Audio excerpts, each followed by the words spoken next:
There was once an old fisherman who, in over 40 years of fishing, never caught a fish. Because of this, he was forced to live, with his wife, in a miserable little hovel close by the sea. But though they were very, very poor, he was very, very happy. But being so very, very poor made his wife very, very unhappy. No money, no food, no nothing. Just a kooky husband. Then, one day, as the fisherman sat mending his nets...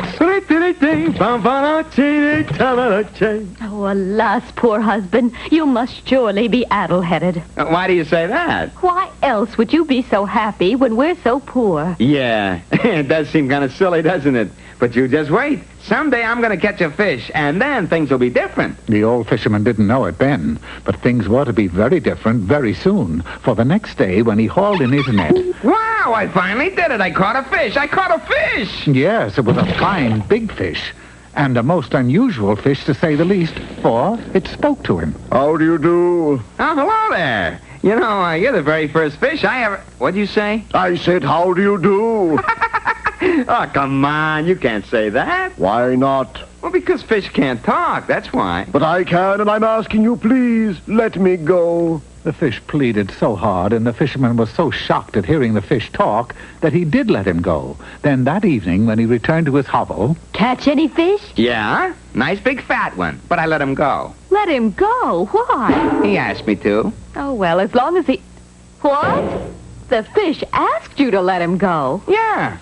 Certain now that her poor husband was more addle-headed than ever, the wife wrapped hot towels around the fisherman's head and gave him a bitter medicine that was guaranteed to clear even the most clouded mind. Oh, a talking fish indeed. Look, he did talk to me, and I can prove it.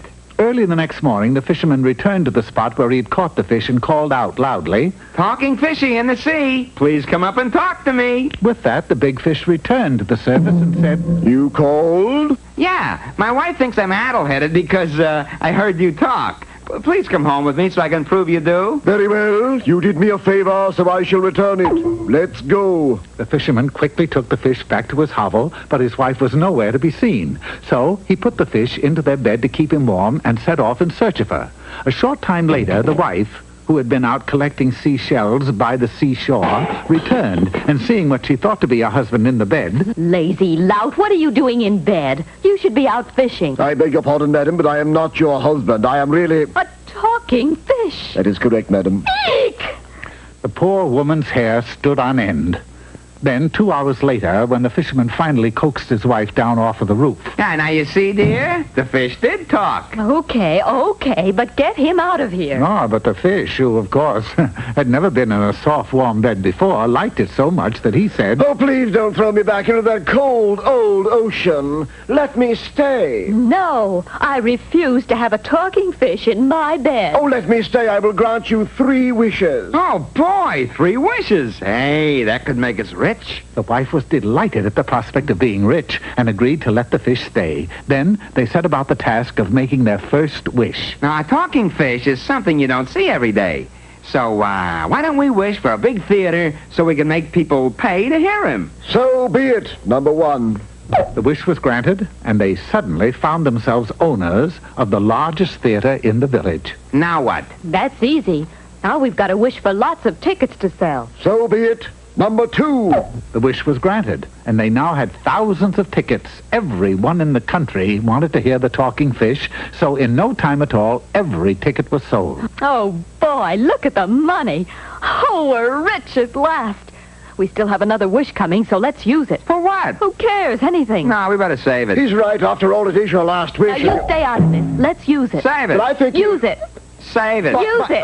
Oh, I wish you'd shut up. So be it. Number 3. Oops, I goofed. The third and last wish was granted, and the fish was never to speak again.